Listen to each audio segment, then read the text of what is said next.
नित नहाने से हरि मिले तो जल जंतु होए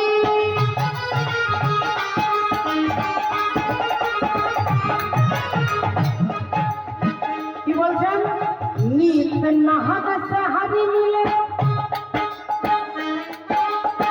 অনেকে মনে করে